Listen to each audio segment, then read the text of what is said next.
بسم اللہ الرحمن الرحیم۔ السلام علیکم۔ لائبہ کی ماں ٹیچر تھی، یہ 3 بہنیں تھیں۔ ماں کا تعلق تدریس سے تھا، تبھی لڑکیوں کو بھی پڑھنے کا شوق تھا۔ دونوں بڑی بہنوں نے گریجویشن مکمل کر لی تو ان کی مناسب گھروں میں شادی ہو گئی۔ اب لائبہ اکیلی رہ گئی۔ ماں اپنی ملازمت پوری کر چکی تھی، 1 سال کے بعد ریٹائرڈ ہونے والی تھی۔ اسے لائبہ کی فکر تھی، یہ ایک بھاری فریضہ تھا جسے وہ جلد از جلد ادا کرنا چاہتی تھی، تاہم اچھے رشتے یوں ہی نہیں مل جاتے، ان کے لیے کوشش کرنا پڑتی ہے۔ ملنے جلنے والوں نے کچھ رشتے بتائے، لوگ دیکھنے بھی آئے، مگر لائبہ نے انکار کر دیا۔ اس نے ماں سے کہا، اب اس مسئلے کو مت چھیڑیے، پہلے مجھے اسکول سے ایم اے کر لینے دے۔ بات دراصل یہ تھی کہ لائبہ کی ملاقات یونیورسٹی میں ایک امیر زادے سے ہو گئی تھی جس کا نام پورن تھا، اور دونوں نے ایک دوسرے کو پسند کر لیا۔ تعلیم مکمل کرنے کے بعد پورن نے لائبہ سے شادی کی خواہش ظاہر کی۔ وہ بھی دل سے یہی چاہتی تھی، لیکن دونوں کے والدین راضی نہ تھے۔ بہرحال انہوں نے جوں تو ماں باپ کو راضی کیا اور شادی ہو گئی۔ بدقسمتی کے شادی کے بعد دونوں ایک دوسرے کی توقعات پر پورا نہ اترے۔ پہلے تو کچھ سجائی نہ دیا تھا، بعد میں ایب کھلے، مزاجوں کا بھی فرق تھا، تمام عمر نوک جھونک اور کھٹ پٹ میں گزر گئی۔ دونوں نے جیسے تیسے اپنے بچوں کی خاطر بھلی بری زندگی اکٹھے گزار دی۔ رابعہ لائبہ خالہ کی بیٹی اور میری خالہ زاد تھی۔ اس کو ماں کی طرح پڑھنے کا شوق تھا، کالج کی بہترین طالبہ مانی جاتی تھی، ایف ایس کے شاندار نمبروں سے میرٹ بنا چکی تھی، لیکن میڈیکل کالج میں داخلہ نہ لیا۔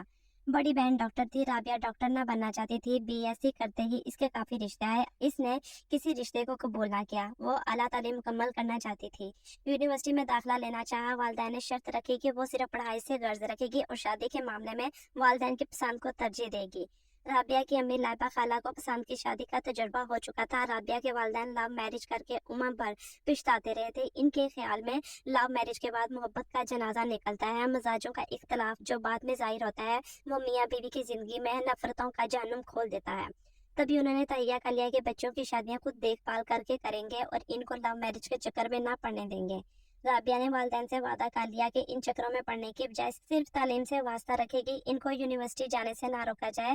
ایم ایس سی کا 1 سال خیریت سے گزر گیا، مگر ہونی ہو کر رہتی ہے۔ ایک دن رابعہ کی ملاقات نوید سے ہوگی اور دونوں ایک دوسرے کو پسند کرنے لگے۔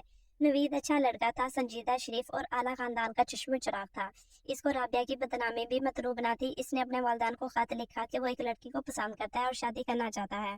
ماں باپ نے جواب دیا، تعلیم مکمل کر لو، پھر لڑکی اور اس کا خاندان بھی دیکھ لیں گے، اچھے لوگ ہوئے تو تمہاری خواہش کا ضرور احترام کریں گے۔ لیکن رابعہ کے والدین تو لو میرج کا زخم کھا چکے تھے، وہ نہیں مانے۔ انہوں نے لڑکی کو دیکھنا تو کیا، اس کا نام تک سننا گوارا نہ کیا، بلکہ بیٹی سے کہا، تم اس وعدے کی پابند رہو جو تم نے ہم سے کیا تھا کہ شادی اپنی نہیں ہماری پسند سے کرو گی۔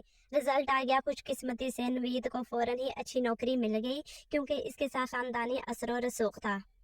وہ سمجھ رہا تھا کہ اچھی ملازمت ملنے کے بعد رابعہ ضرور اپنے والدین کو راضی کر لے گی، مگر وہ ایسا نہ کر سکی۔ ماں کو جب اس نے نوید کی ملازمت کے بارے میں بتایا تو وہ بولی، پسند کے یہ جذبات وقتی ہوتے ہیں، اتنی جلد انسان کو پرکھ نہیں سکتا، کیونکہ آنکھوں پر جذبات کی پٹی بندھی ہوتی ہے۔ کل جب تم کو اچھا شوہر، اچھا گھر ملے گا تو تم نوید کو بھول جاؤ گی۔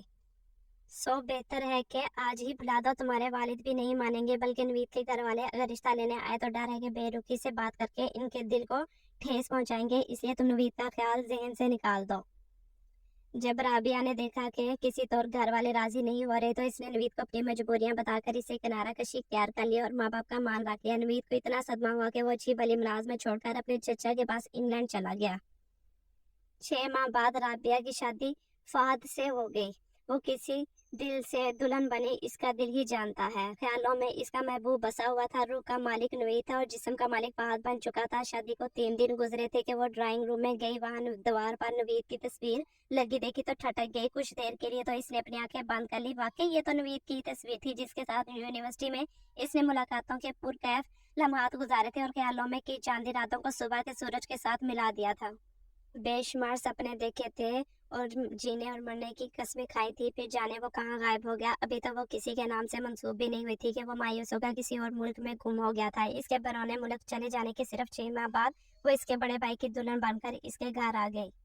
ایسی آندھی چلی کہ گھر بھی چھوٹا اور شہر بھی۔ ابھی اس کا رزلٹ بھی نہ آیا تھا کہ باپ نے شادی طے کر دی۔ وہ کہتی رہے گی کہ پی ایچ ڈی کرنا چاہتی ہوں، لیکن اس کے والد نے کہہ دیا، بس اتنی پڑھائی کافی ہے، جو لڑکا ہم نے رابعہ کے لیے پسند کیا ہے وہ بڑا آفیسر ہے، ہماری بیٹی شہزادیوں کی طرح راج کرے گی۔ اور وہ نہ چاہتے ہوئے بھی راج کرنے آ گئی تھی۔ اس کے پاس نوید کی جتنی بھی تصویریں تھیں وہ سب اس نے جلا دی تھی، لیکن اس تصویر کا وہ کیا کرے جو ڈرائنگ میں لگی تھی۔ اختیار تو اپنی چیزوں پر ہوتا ہے، پرائی پر نہیں۔